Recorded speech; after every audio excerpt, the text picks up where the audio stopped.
한 주인이 3명의 종들에게 달란트를 나누어 줍니다. 1달란트는 34kg 정도의 들기도 힘든 큰 무게입니다. 그런데 1달란트도 이렇게 큰 무게의 거액인데 첫 번째 종에게는 5달란트나 맡깁니다. 그리고 두 번째 종에게 2달란트, 세 번째 종에게는 1달란트를 맡겼습니다. 그냥 준 것이 아닙니다. 15절에 각각 그 재능대로라고 말씀하듯이 그들의 재능을 보고 주인이 투자한 것입니다.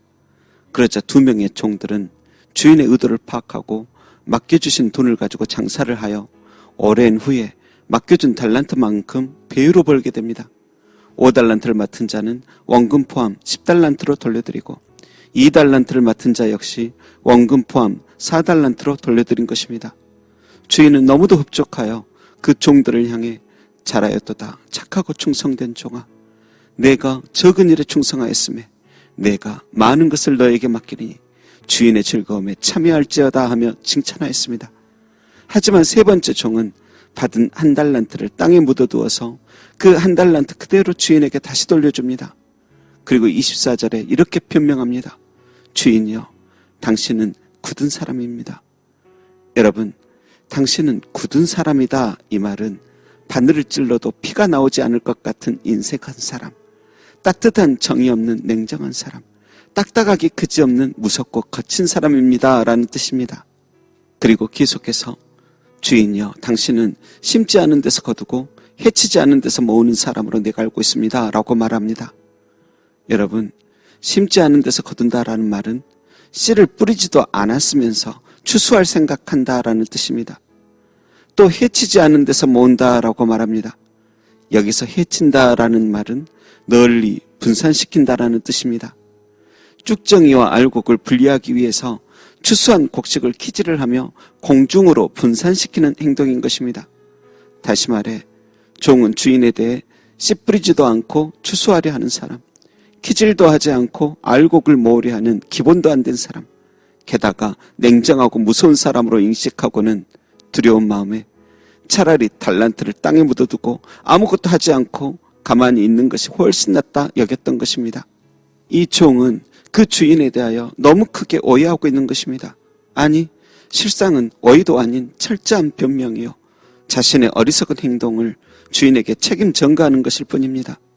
그런데 어쩌면 지금 이 시대에 우리 또한 이 종처럼 그리 생각하고 살아가는 것 같습니다.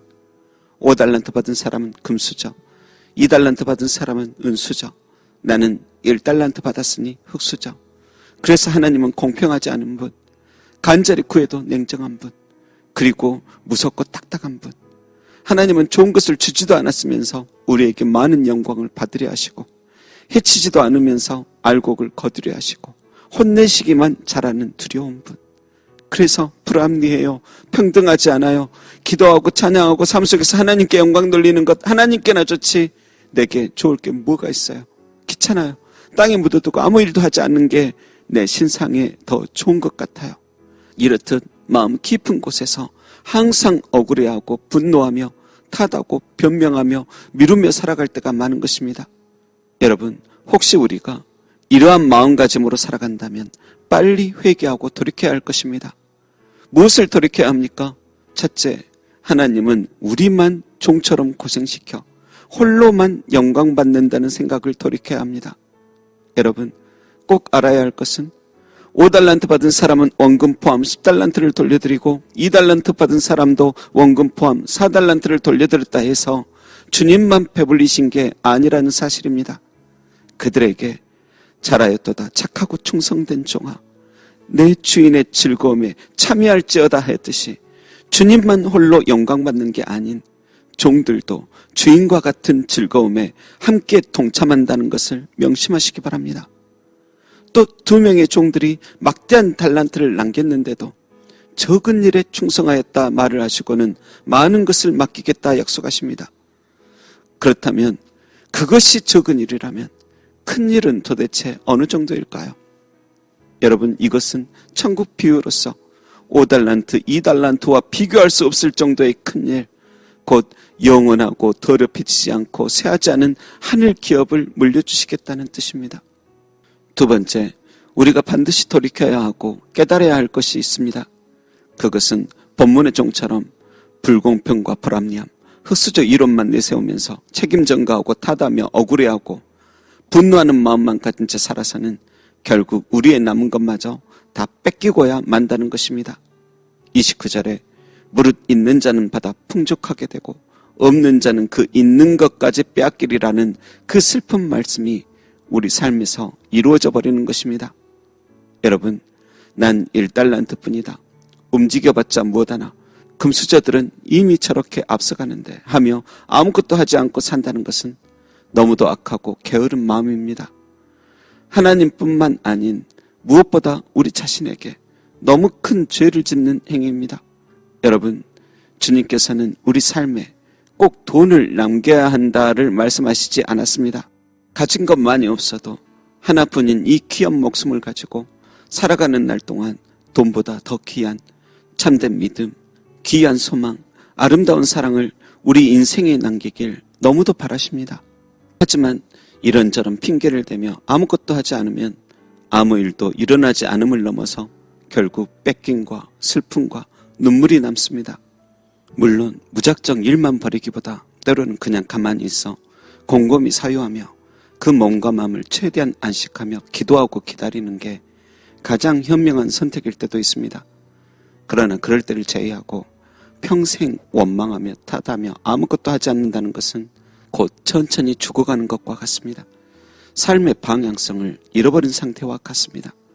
여러분, 살다 보니 이런저런 어쩔 수 없는 상황 때문에 하나님도 이웃들도 내 자신마저도 신뢰하지 못하고 숨어 살고 계십니까?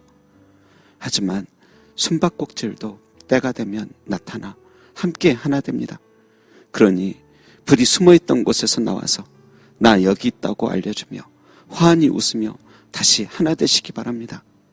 여러분, 걱정돼서 두려워서 불공평하다고 어떤 노력조차 하지 않는다면 그 어떤 것도 허락되지 않을 것입니다. 심지어 성실히 시도한 자에게만이 주어지는 패배라는 귀한 이름조차도 허락되지 않을 것입니다. 때로 우린 손에 쥔 것이었기에 놓칠 것도 없다 변명하기도 하지만 결국 우리는 언젠가 지나간 날들을 후회하며 그래도 그때 일어나 무언가를 잡아보려고 했어야만 했다고 말하는 날 올 것입니다.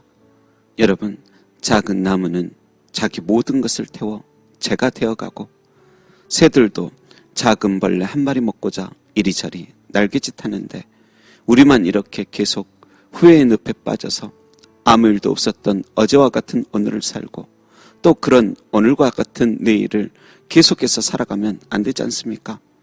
여러분, 다시 말하지만 하나님께서 돈을 남겨달라가 아닙니다. 아무것도 하지 않은 슬픔 속에 살지 말라 하심입니다.